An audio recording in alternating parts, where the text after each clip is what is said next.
So, hello, everybody. It is me, Demetra K, and I am sitting here with Donovan, the recovering Democrat Saadiq. Hopefully, our connections are good. Some kind of wonky things are going on. And so, we're going to play it by ear. Hopefully, everything works good. I see a little lag on my time, but hopefully, it'll catch up. So anyway, it is the purpose of the Demetra K Show is to promote Black love, knowledge, and understanding of all things that go on in the Black community to make us an even better people with the emphasis on even, because we are a great people, but we can always strive to do better. You know what I'm saying? So again, I'd like to say a thank you to Donovan for sitting here. Also, we are not live. I want to repeat that. We are not live. This is pre-recorded. This gives Donovan and I a chance to fight, like really fight and get into it. And so hopefully you guys will learn something. And I want to say this, don't take any of this stuff personally that we are going to talk about today, but then some of it you should, think of yourself, does that apply to me? And if it doesn't, then, let it go. That's all I can really say about that. Okay. Now that I've said all that, we're going to cover two topics. One is of a Black woman from Botswana that is facing the death penalty, if not already has gotten the death penalty. And I'll get into that in just a second. And we're also going to talk about the Passport Brothers and a word from an Asian woman to the Passport Brothers. And then, of course, we are going to play our card game. Where is it? The card game that we usually play toward the end of the show. It's called Tonight's Conversation. It's the date night edition, where I will ask 3 random questions from this deck of cards. And so, Donovan, what say you before I eat your lunch?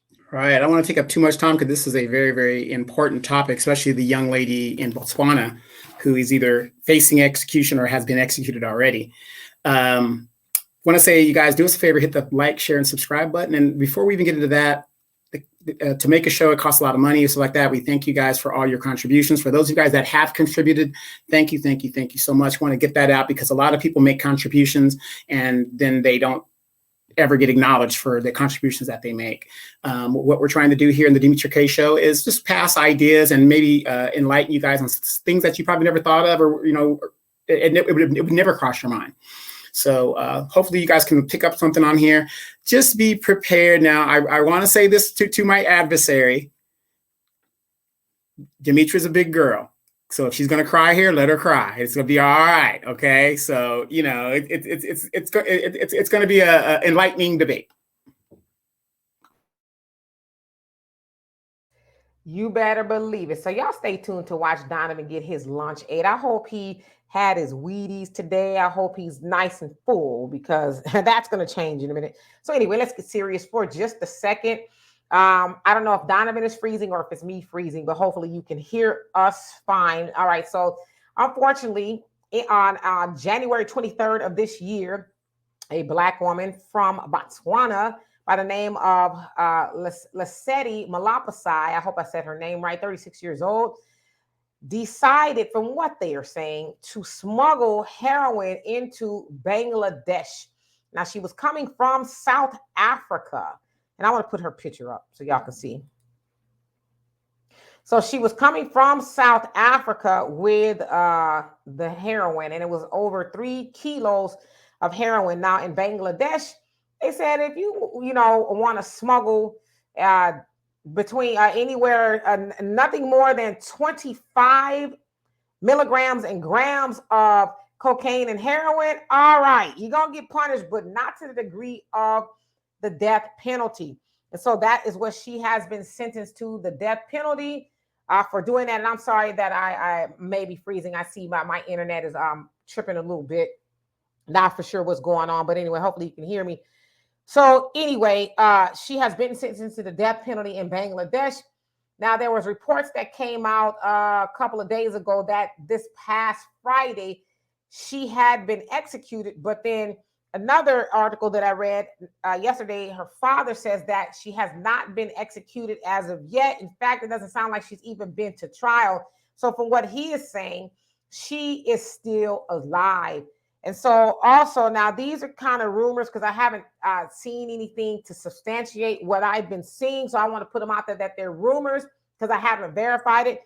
But from what people are saying, she was helping her Nigerian boyfriend with smuggling the drugs to Bangladesh. I don't know why they would be doing that, smuggling to Bangladesh. But anyway, she is what some would call a mule in the drug game. The mule is the one that transports the drugs from one destination to another. Usually it's to another city, state, or a country. And so they said that once she got caught up, he in fact went on to marry someone else and literally left her holding the bag. And so in Bangladesh, it is true that they do punish people, whether you live there or you don't, via the death penalty for smuggling drugs into their country, because they want to dissuade that type of behavior. If you know, in their country, they don't want that at all. And so that's what's going on. So Donovan, what say you about what I just said? Well, what's the problem here? Like I said, I think it's unfortunate. Being raised here in the United States, we take not advantage, but we take for granted that we live here in the United States and we have all of these rights. As much as I complain about this country, I'm going to tell you this. I've traveled the world. Demetra knows I've traveled the world all of my life. Okay. I've been to every place you could imagine. I've probably been there or I'm on my way there. And I'm going to tell you, as messed up as the United States is in racial relations and immigration and all this other stuff, all the problems that we have here, it is still the best country going when it comes to individual rights in regard to the justice system. Okay. Now, having said that, it's unfortunate what happened to this lady according to American standards, but she's not in America. She's in another country and she was used as a mule, whatever, to do whatever she's got to do. Now it's time to pay the piper. Brittany Griner, we have an American right now that's in Russia that was convicted for 9 years for carrying vapes and all this other stuff. To us, it's no big deal. What's the big deal? The big deal is it's not our country. And to some of those countries, it is a very serious offense to their culture and to their person that we don't respect their laws. Now, I would also say this. Do I have friends that have used drugs or possibly trafficked drugs and whatever else they've been doing? I probably do. I probably have those friends. And if they get caught, that's on them. I'm not condoning anything, but I will tell you this as a grown ass man with some common sense. I happen to know that drugs is illegal drugs. I'm sorry, because there's alcohol is a drug, so on and so forth. Illegal drugs that ruins and puts down death within my community, I'm totally against, and I'm not going to be no damn fool to make a quick buck to go do it and sell death to my people or to other people. I'm not going to do it. I can't live with that consciousness. So this woman being a grown woman, she knew the risks. Maybe she knew them. I don't know, what their parameters are. But the point is, we have to stop feigning ignorance and saying, oh, what's the big deal? These are other countries and they take that stuff very, very seriously. So, my heart goes out to her, but at the same time, it's their country, it's their rules. That's it. So yeah, I'm gonna remove her. I agree with you on that. We cannot, and Brittany Griner is a perfect example. You guys know that she was actually sentenced to 10 years. Sounds like she's on, maybe 9 or whatever, because she's been there for. Yeah, it's 9 years hard labor. Yeah, 9 years hard labor. Yeah, she's been there quite some time, and so she looks like she lost her appeal. It sounds like, and all that too, and so. Brittany Griner is in a Russian prison for smuggling, from what they say, some cannabis oil over there. She had a prescription for it in the States. Somehow, maybe she thought, from what she was saying, she could take it over there. But I really kind of find it weird because she plays for the WNBA over there, or for their team, their expansion team, whatever it is over there in Russia. So you would think that she would know the rules. But yeah, to that, people should know the rules. A wise man once told me, you cannot break the rules if you do not know them, right? And so if you are going to be a mule for anybody, you at least need to say, okay, well, that sounds quite tantalizing, if you will, but let me see what it's going to cost me, right? Because if it was her man, and she's 36 years old, but she's old enough to know better, right? But if it was her man, a lot of times women like, I'm going to do it for my man. There's a series, I think it was on BET or TV, one of them things called for my man, right? So a lot of times women's like, I'm gonna do it, I'm gonna take it, risk it all for my man. But what I said earlier, it sounds like if it's true, her man is like, yeah, it's nice knowing you, sis, and he's not married to somebody else. And so you can't go to other people's countries and think that you're going to be all right, right? Like in the United States, you get caught with heroin, you're gonna go to prison, but you're not gonna get the death penalty, right? Now, if you ask me, yeah, I think the death penalty is really super harsh for smuggling drugs. But then I think the way they're looking at it, because I kind of looked into a little bit, they're looking at it as, well, you smuggle these drugs over here, you get our people hooked on drugs, could kill somebody, if they overdose and all of that. So it's like a slippery slope type of an argument. So I get that. Now I'm gonna just keep it real. I do not wish to see her killed if she hasn't been already. I'm hoping that she is not. I just imagine that she really did not think she would get caught, because they said that when you go to the airport and you go into customs, there's a line that you have to go through in Bangladesh, and that's a line that basically says, "Oh, I don't have anything to declare, so I'm good. I'm just go through the line." They call it the green line or something like that. But when she went through the line and they scanned her luggage, they saw the packages of the heroin, and that's when they delved into her luggage and said, "Wow, what do we have here?" type of thing. Yeah, wasn't there a show called Locked Up Abroad? Yeah. Okay. So she's busted, potentially is going to face the death penalty. Now, some people are saying, well, they're doing her like that because she's a Black woman or whatever the case is. And I've seen a lot of tweets that was like, good, she needs to, die and all that. I'm like, golly, and these are people in Africa that are saying that about her. But then some people are saying, well, how was she allowed to get that through South Africa? Why didn't South Africa catch it, right? Because she traveled from South Africa to Bangladesh on Qatar Airlines, and so people want to know, why didn't they catch it? But I would just say I don't think that she should be killed, and it sounds like it'd be by hanging if that's what it's going to be. But that question, how did she get out of South Africa? Okay, see, and when people bring up those type of questions, especially when you're here from the United States, Black people do not own any boats, planes, or trains, right? And you know where I'm going with this. How are the drugs getting in the country? But yet the media portrays the Black man as the dope dealer. But who's making all the money? The real money bringing this stuff in here. See, so when somebody says, well, how did she get out of South Africa? How do you think? How does anything like that be able to move from country to country and import and stuff like that? We got a major drug problem right here in the Western Hemisphere, with drugs coming out of Cuba and Mexico, wherever it's coming from, and into the borders. I mean, why don't they want to close the borders here in the United States?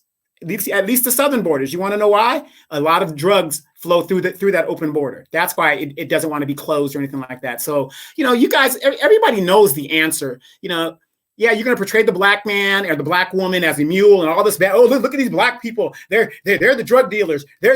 These are lower level offenders. What about the big guys who own these planes, who own these trains, who own these boats? We never incarcerate them. You never see them being put on blast, but you always see the low level offender, and it's always the low level offender that's going to pay the price. And unfortunately, it's unfortunate. And because as Black people in most societies, we are the bottom caste of the system, especially in European white societies. Black is the lowest caste, and we are the most vulnerable. And I can understand the desperate plight of somebody who's lacking resources and money, that feels that they have to, act as a mule to make some quick money to get their mama operation or to live a better life. So I understand it, but and I feel for this woman. I hope she hasn't been executed. But in these countries, this is what they do, and it's real. This is not America. Nobody cares about your rights once you leave the United States. Yeah, and so I agree. It to me, it's very sad. But the other thing too is, we know by now, even in Africa, I'd imagine, we know that we are not the ones that's mass producing or transporting the stuff. We know that even on the lower level, the drug dealer that she may have been the mule for is he's a mule in and of itself, right? But the other thing is, as in America, it says ignorance of the law is no excuse. You still know that transporting drugs anywhere, drugs is illegal, right? For the most part. But transporting them anywhere will get you in trouble. So, like, I know people personally, and I tell y'all this sometimes. I have a cousin that gave the feds 14 years because she was hanging out with her dude who was no good, doing, all kind of stuff. And she got caught in the car with him, and they roped her up as an accomplice because she was in the car. She wasn't actively participating, but I think they tried to say, sorry, my sunlight is coming in. I think they tried to say that she was a lookout type of thing. So she did 14 years fed time. So I say all that to say, we've heard of a lot of situations where women are, okay, I'm not, it's all about love. It's all about what my man is saying. And they get caught up. Now, I talk about this book sometimes, but I'm going to start talking about it a lot. It's called The Coldest Winter Ever. Coldest Winter Ever by Sister Soldier is one of the most prolific books I think anybody can read. I have my daughter read it, and I don't know if my niece read it. I think she read it. I impress upon any young girl to read it. If you are a parent, I impress upon you to put that book in your daughter's hand, and your sons too, so they can know. Now, I will tell you, the book is it's graphic, but it's graphic for a reason. Sister Soldier wrote the book, but there's a scenario in that book that reminds me of Lesedi's situation, the woman, the Botswana woman that we just talked about. It reminds me of a situation where she got called up for a dude. I talk about this sometimes, even with me. I didn't get caught up, but I was, talking to this guy years ago, talking to this guy, and he wanted to ride to his friend's house. I was visiting. He says, "Hey, can you give me a ride?" He had a car. "Can you give me a ride?" I was like, "Yeah, sure." We go to the friend's house, but before we get there, I'm smelling this weed smell, right? Because he put 2 bags in my car. I'm smelling this weed, and I'm like, "Did you put weed in my car?" And he kind of tiptoed around. And he's like, "Yeah, I'm just taking it over here." So the people he was taking it to was some, big time, I guess, drug dealers. I don't know. I didn't get that much involved. But when he dropped that bag off and I dropped him off for good. But the point that I'm making is, what if we were pulled over? It's my truck. I'm driving. And he could have said, those aren't my bags. I don't know. I'm just a passenger. I just got in the car with her. And so I could have clearly been, one of these, Lesedi, now I don't think they would kill me or whatever in the United States, but I could have been in that situation. And so now I didn't know he was doing that. But that also speaks to know who you are dealing with before you deal with them, right?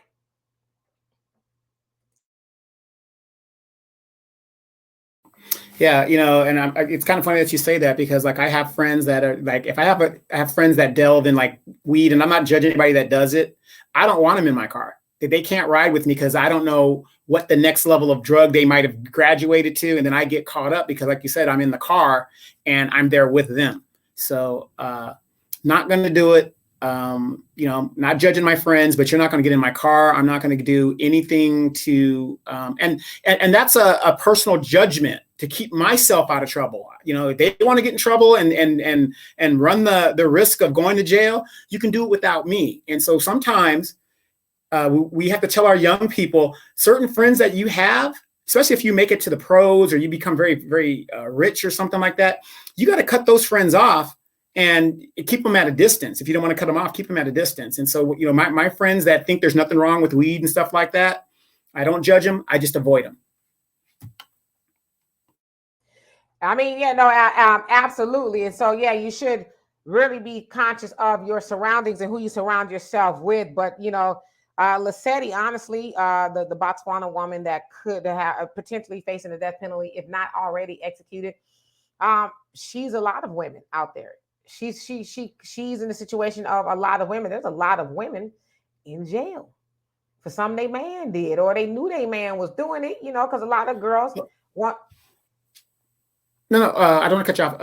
But let me ask you this question as a man. If you know that your man is indulging in a very risky habit, why do these women stay? That's my thing. Because like I said, I would cut it off. If I met a girl that's into weed and stuff, oh, there's nothing wrong with a little weed. Every time somebody says that, oh, ain't nothing wrong with a little weed, I look at all of the movies and the people that have done weed. Like, okay, there's nothing wrong with weed. But if you do weed and your job tests you, do you not lose your job? Most likely, yes. So how can you sit there and tell me, using my rationale, that there's nothing wrong with weed? It can cost me, like Dimitri say this all the time, it can cost you something. And that's the way I look at it. If it can cost me something, I'm not going to, I don't want to be around it or use it. And that's why I kind of look at some of these girls, and I understand what you're saying with the ladies, but there's a lot of ladies that know this stuff is going on, and they just roll with it. Well, so, it's the glamorous life. It's the glamorous life. It appears to be, right? You're dating a dope dealer, and he's got the money, he's got the car. You might be living a little bit of the lifestyle. You don't work, you don't want for anything, and you know it, and you assume the risk. But the other thing is, you think, well, we ain't gonna get caught. He know what he doing. We good, right? But we know that there's a prison and, unfortunately, graveyards full of dope dealers, and there's also a penitentiary full of dope dealer girlfriends and wives, right? So I think you need to ask yourself again, what is it going to cost me? Yeah, I'm living a glamorous life, but all good things, especially like that, and I say good things, I want to put them in air quotes, they come to an end. That's not a lifestyle you're supposed to be living, So I just think this is a cautionary tale for a lot of young women. If she did do it for her man, which sounds plausible, right? She did it for a man. What did she ultimately do for a man? She ultimately gave up or will give up her life for a man who sounds like he's moved on, right? And he's probably got somebody else doing the dirty work. And so I don't know. I feel bad for her. I really do. I don't think anybody should die because of something like that. But the other side of that is you assume the risk when you are doing risky behavior, and you go into other people's countries that don't play that. Was it Bangladesh that did the caning of one of the Americans? Singapore. So, yeah, so in a lot of those countries, they don't play that mess. So I don't know, y'all. That's all I have. So and in Singapore, if you bring drugs, even the thought of drugs, it isn't like our justice system here, where you have the evidence and you can appeal and stuff like that. You are caught with drugs, that's it. Death penalty, automatic, done. Vietnam, death penalty, automatic, done. No appeal, no legal system, whatever. You are caught with it, that's it. You're done. Absolutely. So,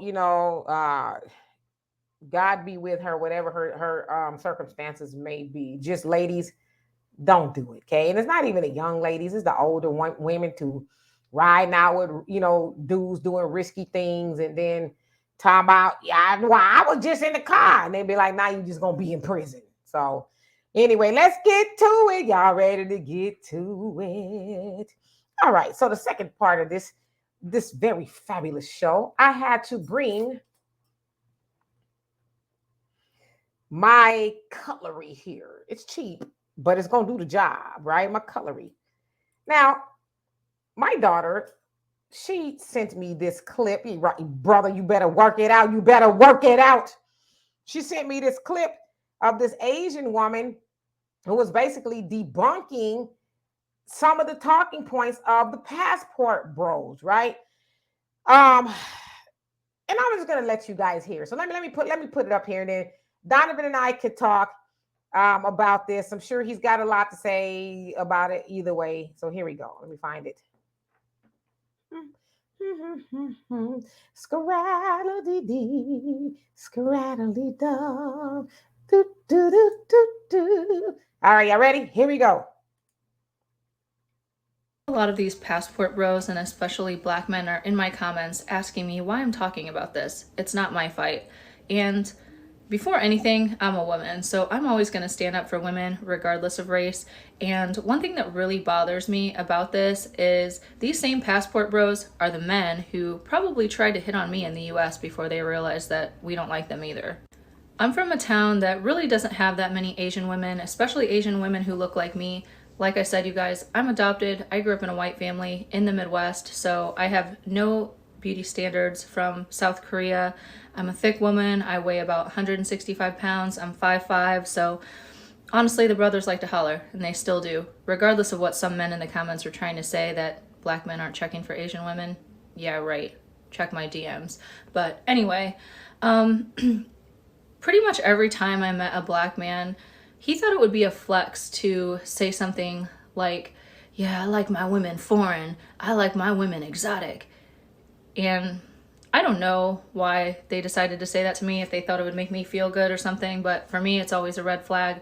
And so I would dig in a little bit further and say, well, what do you mean by that? Like, because I'm a white girl on the inside. My family is white. I grew up in a white community in a small town in the Midwest. So I might look exotic, but I'm Wonder Bread white on the inside.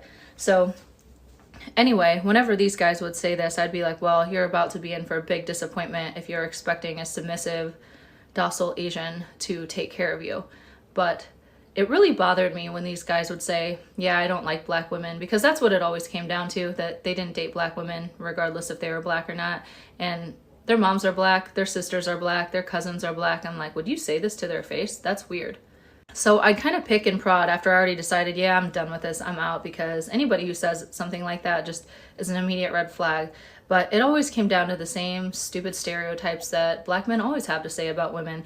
They're loud, they're masculine, they don't know how to treat a man, they wear fake hair. So what? So what? You don't have to put down an entire race of women because you have a preference. And honestly, like, I've dated pretty much every race, every ethnicity. I'm Ms. Worldwide when it comes to dating. Only common denominator is black hair and dark eyes usually. But I've never heard any group of men put down their own women more than I've heard black men do it in pursuit of other women. And I just find it really disheartening. And I understand why this divide is getting bigger, but I don't want to be a part of it. So I hate it, and I had to speak on it.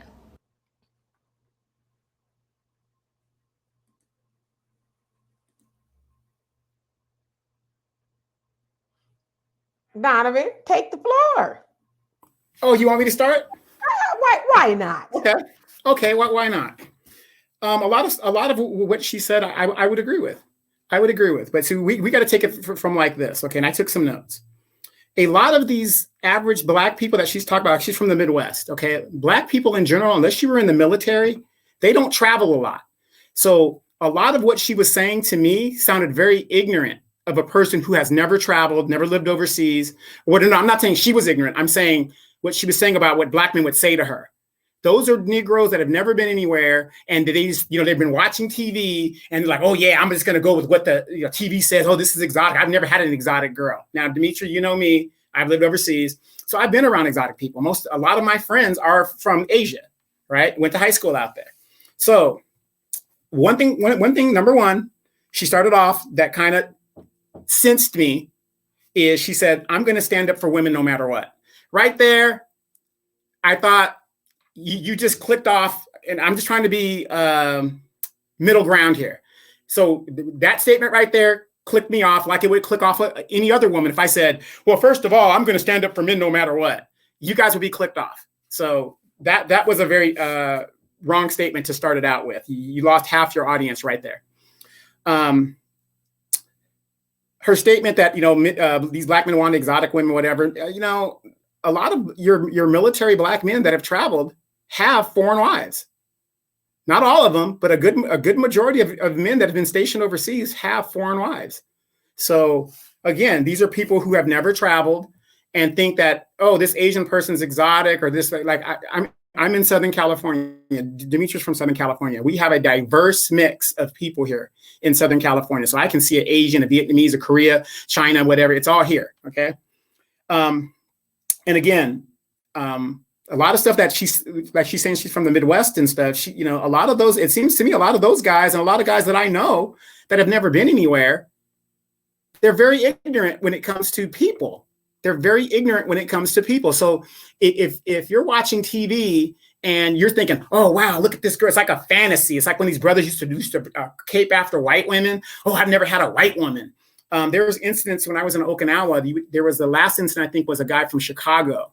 He came over to Okinawa, and unfortunately, he sexually assaulted a Okinawan girl, right? The commanding general made a statement, basically paraphrasing, saying that why would he do that when you have bar girls and a red light district where you could take care of whatever those things are. And until this very day, the Marines over there are under a curfew when it comes to going out and hanging out and where they can go. These incidents that were happening. And unfortunately, a lot of these incidents that were happening was happening with a lot of the Black soldiers, assault things that were happening with the Black soldiers. And, and when they interviewed the guy about what had happened, he kind of alluded to the fact that he had never been into, had seen this exotic place and all this other stuff. Obviously, from that woman right there, I'm almost done. That woman right there, she says she's she's Americanized. I agree. You got a lot of Asians that have been adopted here from China and stuff like that. They have been Americanized, so they have an American type of mentality. Just because somebody looks Asian or they look, it's like Demetra. Even though Demetra's Black, her dialect is very, very educated.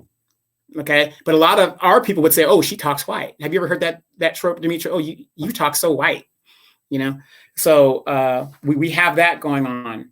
And I'm going to say this: standards are unique to an individual. So if somebody likes this and somebody likes that, that's to that individual. That doesn't encompass everybody. But all in all, her last thing that she says, that Black men put down Black women, or how their hair and their standards and stuff like that. Again, that goes back to the standards. But she's never heard of people putting down. Black women have been putting down Black men for over 40 years.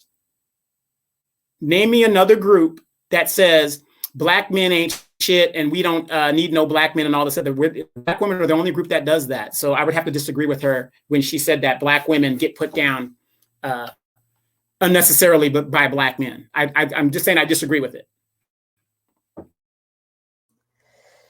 So I want to start off with your talking point of, when she says she's sticking up for women, that right there made half of the people click off.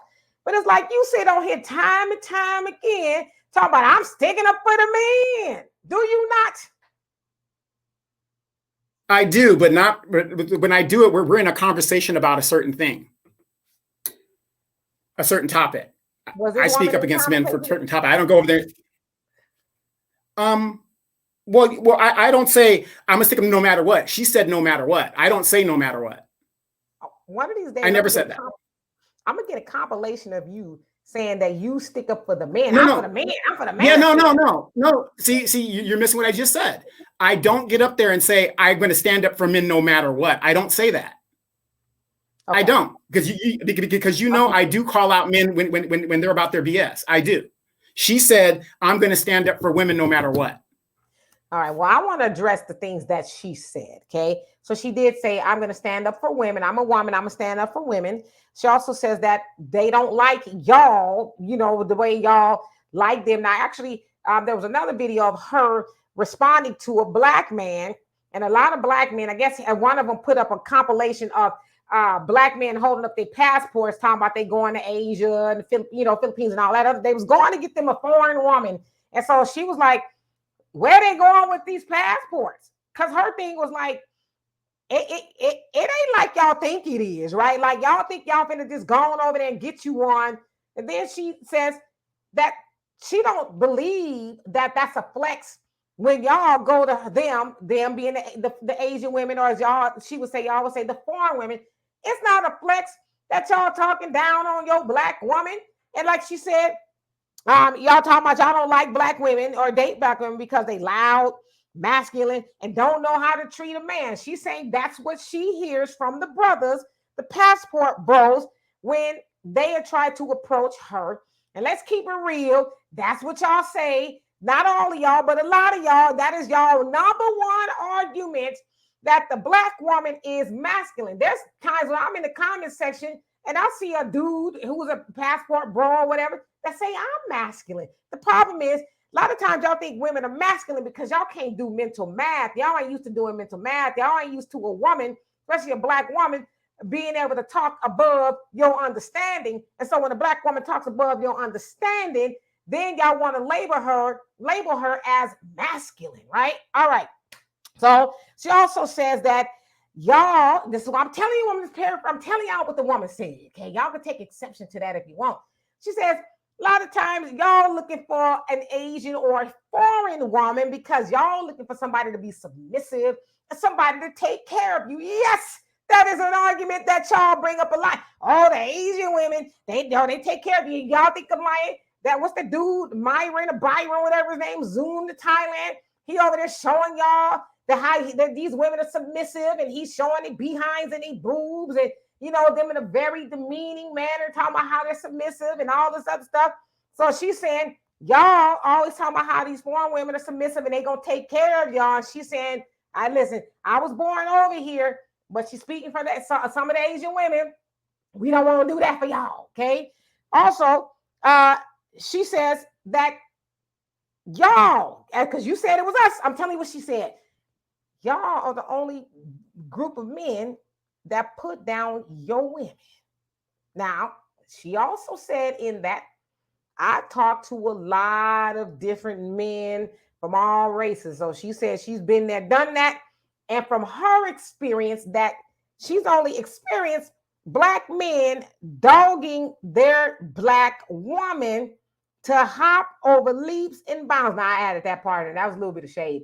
Leaps and bounds to go be with what she said, foreign women. Okay, that's what she said.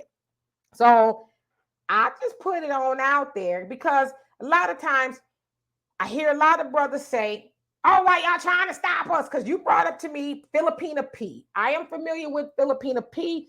I've watched like a couple of minutes of one of her videos. I'm like, okay, I need my brain cells because I get what her shtick is, right?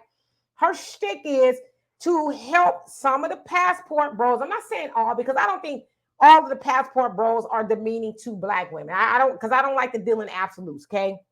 But Filipina P's shtick is to agree with the black man that the black woman is problematic, right? And the stuff I've seen, and then you told me, brought her up today. So I listened to her. My daughter and I listened to her, and she was basically making issue of the black women who were saying that sometimes men go over there to the Philippines and all these other countries, and they get with what appears to be underage girls. Now, I don't know. I've seen, the Nightline exposés of men going over to different countries and being with younger women. So there's some truth to that. But I guess the other ultimate thing she was saying is, why do y'all mad that they want to leave? Why y'all mad? And Donovan, you said that to me earlier too. Black women mad that we want to leave. Why do y'all care that we want to leave? And I've said time and time again on this show and even on some of the videos that are done for the African Diaspora News Channel, I don't care if you leave. As they say, let the doorknob hit you with a good Lord split you. And as my friend's auntie used to say, tear your ass up out of here. Do what you need to do. I ain't trying to stop you because I know there's a lot of brothers over here that still want to be with a nice, voluptuous, semi-chocolate sister that got some sense. So I'm not trying to stop y'all from leaving. In fact, I think you're doing black women a favor, the ones that have the passports and want to leave because you don't want to be with black women. I actually think y'all doing us a favor. Absolutely. I mean, if you feel that way, great. Like I said, we talked earlier before the show. I said it's like having these women that are on the divestment movement. Nobody cares. Go divest. Do your thing. Nobody cares. Now, I will say this. Demetra, do you believe that there has been a gender war between black men and black women? Do you believe that? Yes, but I think there's a gender war between men and women in general, but I think it's more so, and she said a divide. I think there's more so a divide between black men and black women. Yes, and I think it's by design. Yes, absolutely. So we know there's a gender war. So to sit there and say that women talk bad about black men, yes, that is true. Do black men talk bad about black women? Yes, that is true. I'm the first to say I don't like weave, but I'm just saying what I don't like. You can't force what I don't like on a person, whatever the deal is. So, but I want to clarify. She didn't say that you said necessarily that you don't like weave. She's saying that Black men, in her opinion, use that as a flex, like, oh, well, I only want to date you because Black women wear hair. And again, doesn't that sound ignorant? That's a Negro that does not have been anywhere, that doesn't know anything. Because I'm going to tell you guys this. I lived and I've traveled all of my life. I lived in Asia. Whatever this bull, because when she said whatever she said about, the Asian women are submissive, that's not true. Yes. Do their culture teach us submissiveness? All cultures teach women to be submissive. All cultures teach that. Everybody has a role. But this thing about, I don't know, this brother that's in the Philippines or whatever. I don't know who, fly to the Philippines. I never watched this stuff. But that's not true. And I'm going to tell you that. I have a bunch of Asian girlfriends and friends. When I mean girlfriends, I mean friends that are married. Now, unfortunately, culture and the way that they were raised in their culture, they can sustain a relationship a lot longer than other groups. And I'm including white, Black, Hispanic, or whatever, because that's what their culture dictates and that's what they're taught. Okay, but it has nothing to do with submissive as in being a slave. So again, the ignorance is bliss. If these brothers are out here talking all this stuff, I've had a passport all my life, so I don't even see what's this thing about the passport. I mean, passport bros. Okay, so what do you call people like myself that were in the military? So are we the OG passport bros? Well, what would you call us? Because everybody that's lived overseas before and have done duty stations over there, they're going to tell you that that's not true. Asian women are not submissive in the modern age. That's not true. So the ignorance is bliss out there. So whoever you guys are listening to, they don't know what they're talking about. Let's stop the cap, homie. Let's stop. That's not the cap. Let's stop the cap. That is the main talking points of the passport bros and, and dudes that zoom into Thailand. Okay, wait. No, because see, you totally did not listen to anything I just said. I said, no, you didn't. No, you didn't. Because I said, whoever these guys are, they don't know what they're talking about. If you would have let me, y'all was going to get heated. If you would have let me finish what I was saying, I was going to answer your question of the original passport bros. Now, we know there's dudes that go to the military, Black, white, whoever, wherever. They go overseas or wherever they go, and they do bring back a wife or kids from another race. We're not saying that, but we talk about this new movement, just like you brought up the divestiture movement, which I am not a part of because I need my Black man, okay? I'm not a part of that. But this latest passport bros movement, come on, man. Y'all know that I've not heard one passport bro or manosphere dude say that, oh, I'm going to go get me another woman just because. Now, I ain't saying I just haven't heard it. I have not heard one say I'm going to go get one just because, especially if they a Black man. I've heard them say, oh, the Black women over here, they don't know how the Black woman is doing. There's some Negro named Dennis Sperling, I think that's his name. He got a movie called Save Yourself, Black Man. And he big ups, I think his woman is a Filipino or whatever, but he dogs Black women all the time. And he got a lot of people that dog Black women. And that is their mantra, is to get you a passport and flee the Black woman to go get you another woman because the Black woman is problematic, right? Right. Now, Demetra, where's the disagreement here? I just told you, whoever is saying that BS, they don't know what they're talking about. They have no clue. You asked me a question. Right. Yeah. Okay. And I like your answer. But what I'm saying is what I just said, because you said I was talking cap. I said, whoever these guys are, they don't know what they're talking about. They don't. So then can we agree that that's most of the passport bros? Because that's the talking points that I hear.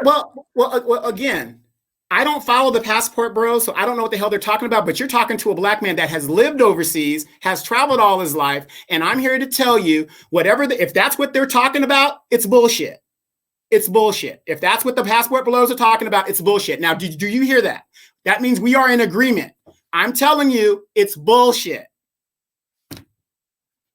Now, what was the point of you pointing out to me Filipino P's argument this morning then? My point of calling that out was, remember, that's why I clarified the gender wars. Is there a gender war going out? One side's going to put out one thing. This is the other side of it. That's what I was pointing out. See, but this goes back to my point, everybody. If you guys are watching this, whatever, and I'm not indicting you or nothing like that, Demetra, or any other women, but Everything that I said was in agreement with you, but you didn't hear it. For some reason, you didn't hear anything that I said that was in agreement. Nah, you asked for me some a reason. question. You asked me a question and I answered your question. So you froze up. Okay, you froze up a little bit. Okay, now you're unfrozen now. Okay, you asked me a question and I answered the question. You basically asked me what was the difference between the men, overseas with the military, then the passport bros now, and I answered the question. So I don't see where the source of contention is in what I said. I answered your question, and so I want to play devil's advocate here for just a little bit. What's wrong with the black woman, Donovan? What's wrong with the black woman to where y'all can't find a suitable black woman? Well, okay. Number one, feminism is a big problem in our community. When I say community, not just black women, it's black men too. We have the feminism thing. Okay. From my history, all I've ever dated was black women. So I don't have a problem with black women. Now, when you have the stereotypes like Big Mama and Wanda and all these little things that they use to be funny, there's a little truth to that when they're making those stereotypes. There are some loud and aggressive type women, just like there are some loud and aggressive type men and some gangster men and all these stereotypes that we have here. But this all plays into the gender wars between black men and black women. Okay, so again, you're talking to somebody who's traveled, whatever, and anybody that has lived overseas themselves will tell you whatever these guys are going over there doing, it's bullshit, because that isn't how it really is. They're going over there wanting something that they can't seem to get here. And I'm not like downing their manhood or whatever, but their information is false. Whatever they're spewing out there, talking about, you leave a woman, whatever. Every woman is different. Every woman is different. You can go over there. Here's one thing that they don't tell you about Filipino women. In the Philippines, there's no such thing as divorce. In the Philippines, you have to basically, when you get married, you marry the village of that family, and you're going to take care of that family. See, notice that they don't tell you the other side of it and the cultural side of it. They're going in there with their American bullshit and saying, "Oh, I'm gonna do this, whatever." And maybe you find a woman that's very submissive and that wants to be there for you, or whatever. But as a military man, I'm going to tell you, because I'm a military man, a lot of the women that are near the bases are there because we have money. They know we have money, and it's a grift for them.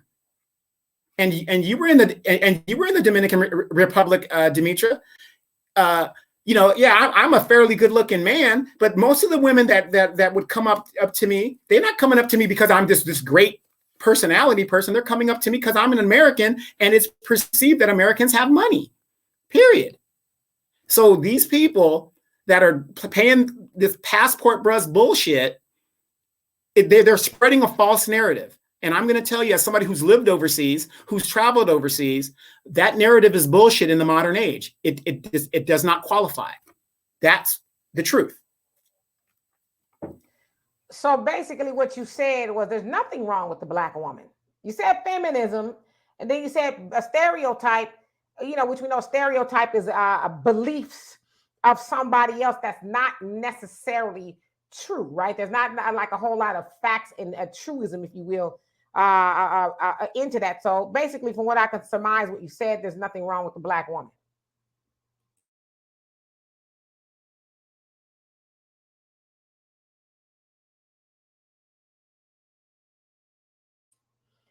I didn't get your answer because you have froze up. Did you hear what I said? Say that again. I said, so for basically all that you said, there's nothing wrong with the black woman. No, absolutely not. There's nothing wrong with the black woman. Matter of fact, that the black woman, to me, can do and have everything any other race of woman has. I mean, this is the woman that started civilization. I mean, come on. What's wrong with the black woman? Now, do you have some strong personality black women out there? Yes, you do. And if that isn't your cup of tea, go find you one that doesn't have a strong personality. That's all I'm saying. So then Filipina P and everybody else that thinks like her is full of shit.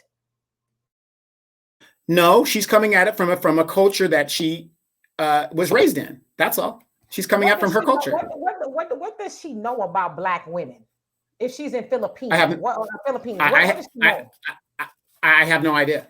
I couldn't tell you. You had an idea a minute ago when I was talking to you, and I've heard other brothers bring up Filipina P and how she dogs black women. No. Oh, did y'all hear? Wait. Go ahead. I hear a lot of black men reference that of Filipina P. And so when I ask you what's wrong with the black woman, you say nothing, but then y'all evoke that of Filipina P, who sounds like she's in the Philippines. And I hear her talk disparagingly, in my opinion, about black women. So one or the other is true. It's nothing wrong with the black woman, or y'all keep bringing this woman up to say, well, look, this is what she said about black women. So, and just like I brought up this Asian woman that said that was her experience with black men. So what experience does Filipina P or anybody like her have with black women for her to write a dissertation on the ills of black women?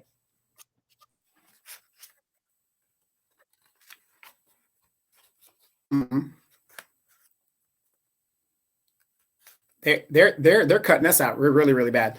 Okay. Now, see, once again, Demetra, you're only hearing what you want to say. When I brought up Filipino P, I said Filipino P is bringing up the issue of why is it that black women are upset that black men want to get a passport and go. I don't know Filipino P. I don't know what her culture is in regards to what she knows about black women. I never brought that up. I talked about, and I talked about this. I said there's a video of her saying, why is it that black women are fighting to, you don't want the black man, in your country, and you don't want this black man. Why do you have a problem with him going to the Philippines? That's all I brought up. That was it. But as usual, one of the main problems with black women, you guys don't listen.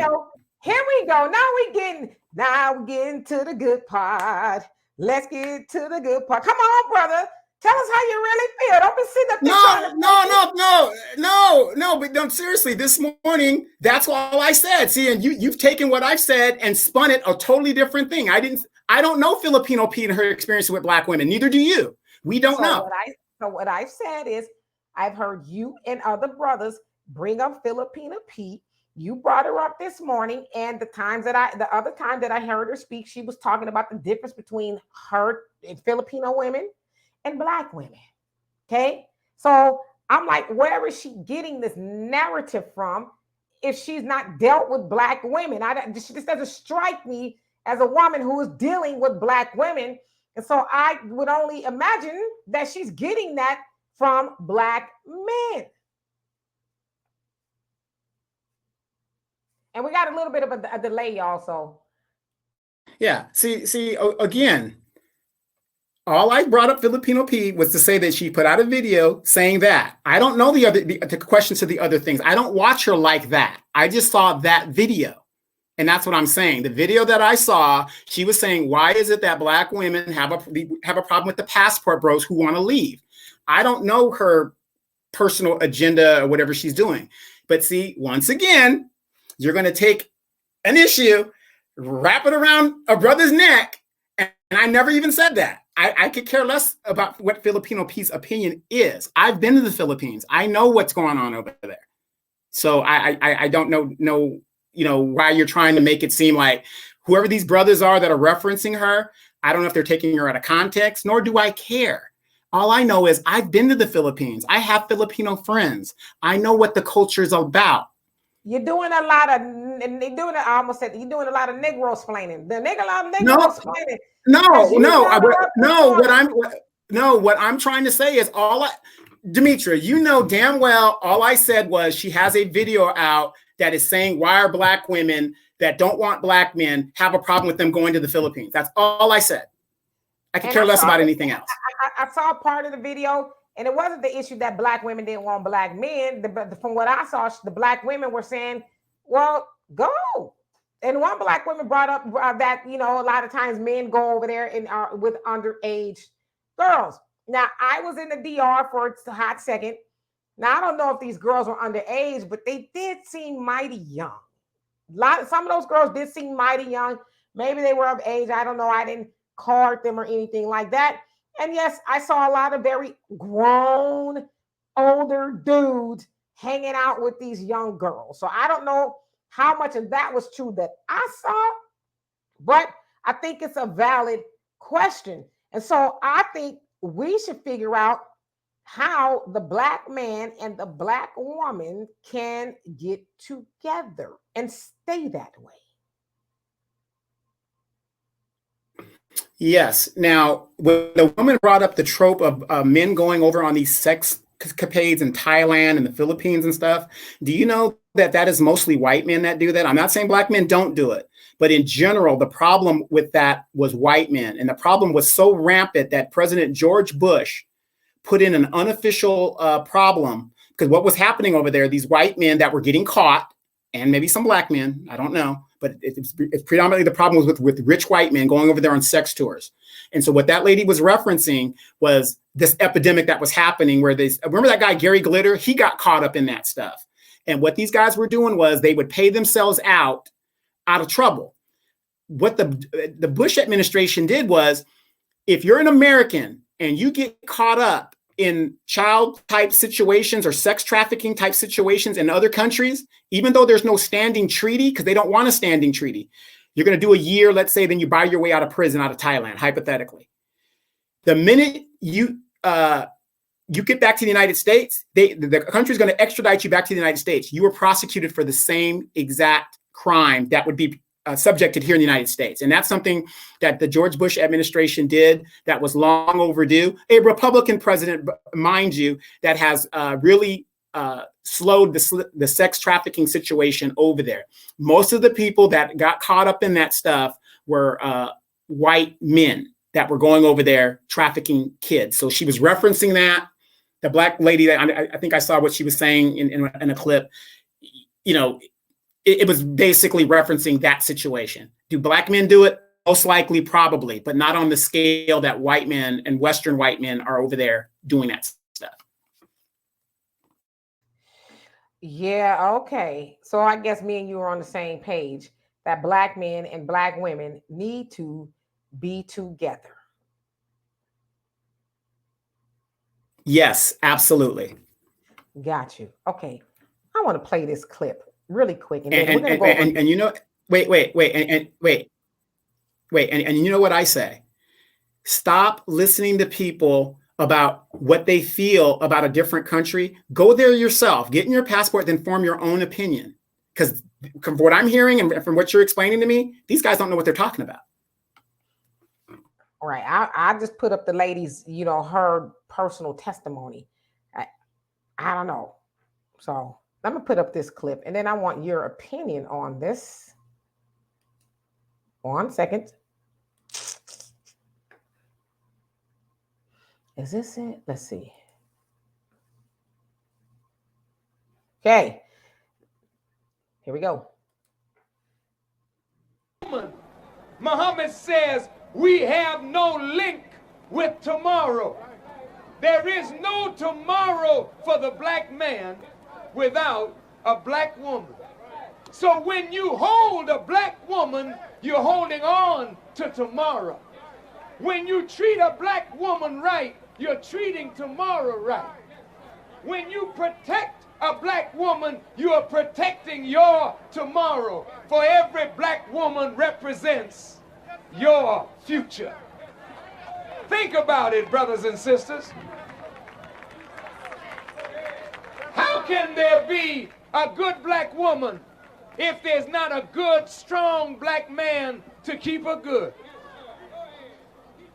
The role Muhammad teaches us of the Black man is that the Black man must be a provider. He must be a maintainer. He must secure and protect the Black woman. A Black man who will not work is a Black man who is a drag to the Black family. A Black man who only knows how to make a baby but does not know how to protect that child, who does not want to feed and secure that child, is an enemy to the rise of the Black man. I want you to understand it.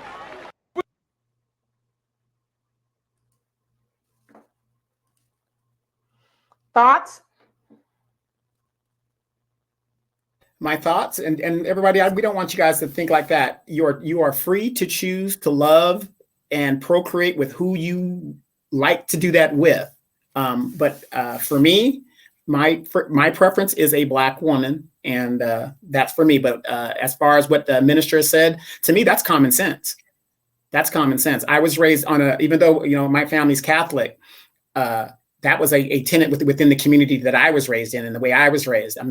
You're a man, and you got to be a good man to have a good woman. Now, going back to our first story, if you're a bad man, you're corrupting and making that woman a bad woman, and sometimes it's vice versa. But the thing is, I'm a bad man going to let my woman take drugs across a border so that she could be executed and killed. That's a bad man that has led that woman astray. Absolutely. I totally agree. And, within that, and you guys should check it out. He was speaking to the Black family in 1974. And he also said, about the Black woman, he says, if the Black woman is ignorant, mama, then the kid's going to be ignorant because she is the first teacher, the mother of civilization. And so, basically, as he summed it up, it's the Black man's job to keep the Black woman good. And I talk about that a lot. Even, like last Sunday, kind of got off the rails a little bit when you brought up about Black women being the most homeless. And we talked about it after the show. And I said, well, regardless of what y'all feel, no other man is running around talking about they woman is the most amongst the most homeless population. That is, and it would be considered a black eye to any man that would say that, the Hispanic woman is the most homeless population out there. That is not on her, that is on him. Because regardless of what the Black man says about the Black woman, or vice versa, the Black woman saying about the Black man, we belong to each other, and the Black woman is the responsibility of the Black man, period. Because if your woman is out there, and I'm not saying your woman per se, like Mrs. Saadiq or Mrs. Johnson or whoever, I'm talking about the Black woman in general. If your woman is amongst the most homeless population, that's on you.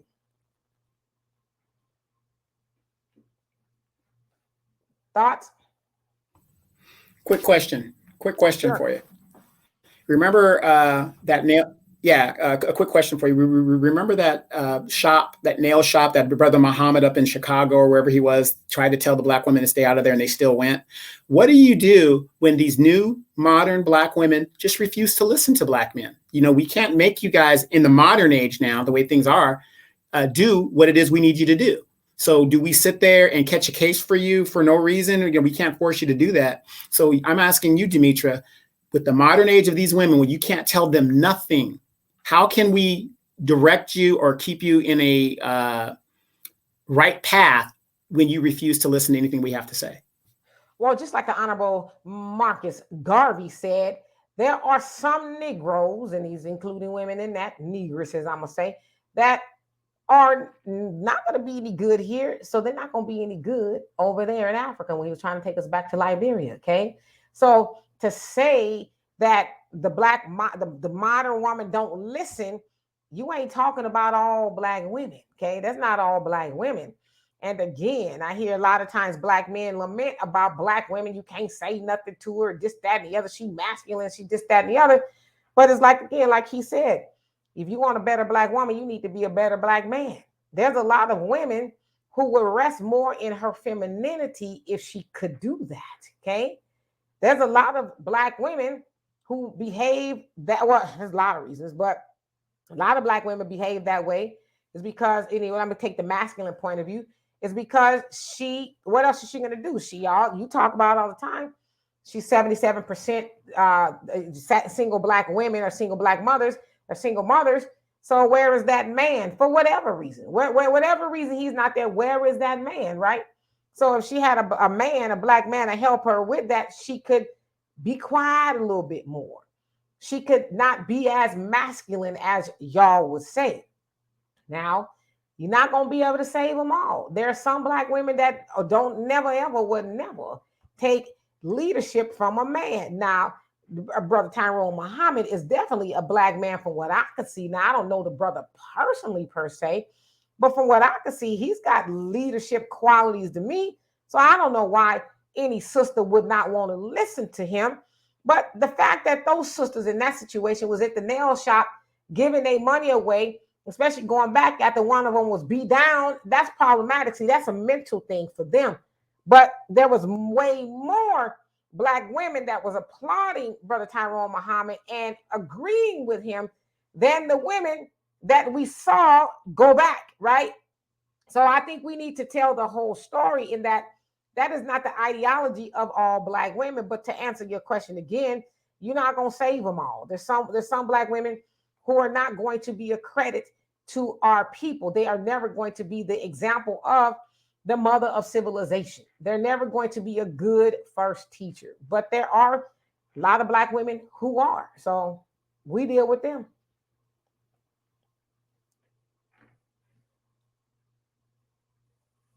Well, we are up for the hour, you guys. Thank you guys for tuning in. If you guys got... Oh, that's right. We still got our game. Okay, sorry about that. Yeah, we got a game. And we're going to do 2 cards just today. 2 cards. So. Okay. All right. Anyway, you want to answer first or you want me to answer first? I want you to answer first. Okay.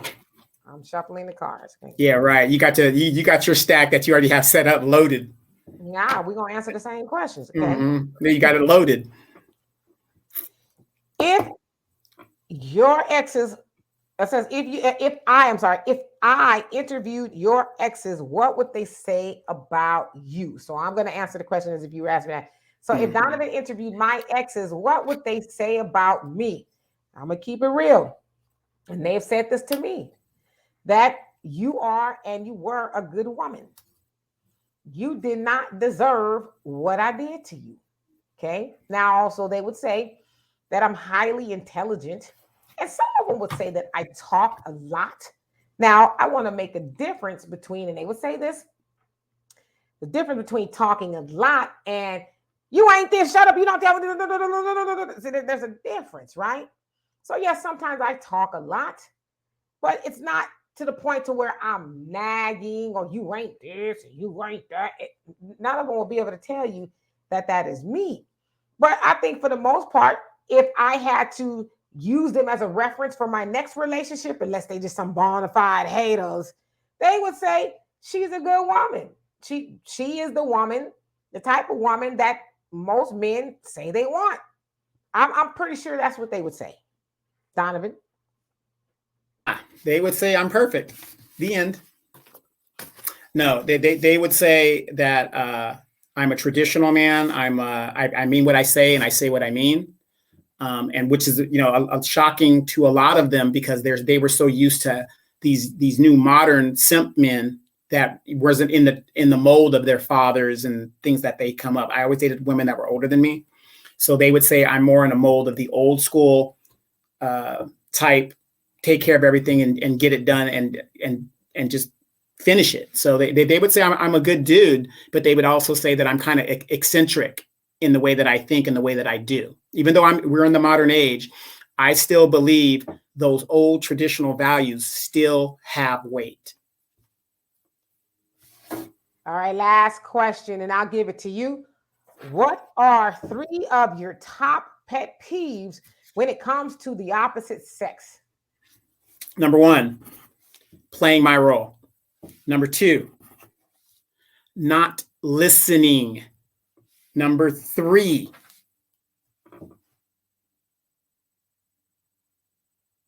not doing her womanly duties, which and what the womanly duties is encompassing and what I'm saying is I'm saying in regards to intimacy and things like that.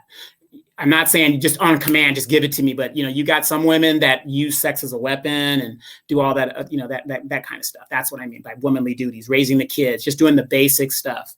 My number 1 peeve again is, and I'm going to be honest with you guys, in my 2 marriages, my biggest problem was the fact that she tried to play my position, and I get triggered when that happens because I'm a traditional man. Okay, I don't get angry like that, but I mean, I'm a traditional man. Don't play my role because I'm definitely not going to go put on your panties and hose. I'm not going to do that. So that was my biggest thing. My role is to provide, and I'm speaking as a man, real men. What you women don't understand is if we feel that we are not needed And I had to tell Demetra this one time too. Sometimes you got to let stuff just be and let the man do it. We know you can do it. There's no doubt you probably can do everything a man can do. But our nature is to provide. And when you step over that role, that triggers me and it bothers me. Well, my three top pet peeves, I would say lying. I hate lying. And I hate lying because I mean, in some cases, I guess you gotta lie, but it's not gonna be like earth-shattering type of thing. But I hate the lies just because. I hate liars. I mean, hate is a strong word, but I despise a liar. I really do, because I think if you lie about small things, you'll lie about any and everything, right? I'm like, y'all know what was my favorite saying? You ain't got to lie to kick it. Don't lie. So lying is one of my pet peeves. I'm like, we're grown-ups, we're adults. Let's deal in honesty, even if the honesty is hurtful. I would rather be hurt by the truth than be devastated by a lie, okay? That's one of them. Another thing is a lazy man. A lazy man is one of my pet peeves. Now, when I say lazy, I mean you just don't have no get up and go. And I think more mentally lazy too. Is it's like, I don't want to think, past the outside the box. I don't want to read. I don't want to get any new knowledge, because see, that's where a lot of times some of the guys that I've dated, we kind of differ, because I am a thinker. I'm a thinker, and I'm not saying that I need to be with Einstein or somebody who was highly intelligent, which would be nice, right? Not Einstein, somebody a black equivalent. But I want to be with somebody who can think. Somebody who's not mentally lazy. I can't stand mentally lazy people. It's just like, because you just don't want to do the work, right? I'll give you a perfect example. Somebody called me the other day, and they were in line at a Walmart, and somebody before them gave the cashier a $20 bill, okay? Now, the change would have been, so their thing came up to $16.22 or something like that. And so the cashier says, well, I don't have any quarters. So then the person was like, okay, well, let me give you a quarter, which would have gave him back $4 or something. So the cashier was like, oh my God, I don't know what to do. Called the manager. The manager comes over, and the person that told me said that the manager was annoyed that they had to call them to help figure out the change and stuff. And I said, that's because the cashier was lazy. I said, at the very least, she could have broke out her phone and did the math. Be like, oh, shoot, I'm bad at math. Let me figure it out or whatever. But I said, or even they could have gave her, some dimes or whatever the change would have been, right? But they didn't think past all of that. Their immediate thing was, well, let me get somebody else to do the thinking for me. So I said the manager was mad, probably because Black Friday is kicked off, and they got some real gangster stuff going on up in the store. And here I got to come help you count. So that's one of them. And another thing is a man with no knowledge of self. No knowledge of self. If you don't know who you are, then you ain't gonna be able to treat me accordingly. So those are one of my three pet peeves. Now, I don't know if they at the top, but they're pretty up there. So anyway, we love and appreciate y'all. Thank y'all so much for being here with us on this Demetra K podcast. We have ways to donate to the channel at the bottom of the screen: Cash App, PayPal, Venmo. You can become a member, like the video, subscribe. If you're on the podcast, please subscribe. All of that helps. And so we will see y'all tomorrow on Wealth Wednesdays with Walter, where we are going to be live. We'll read your questions, comments, and concerns, because you matter too. So we'll talk to y'all later. Peace.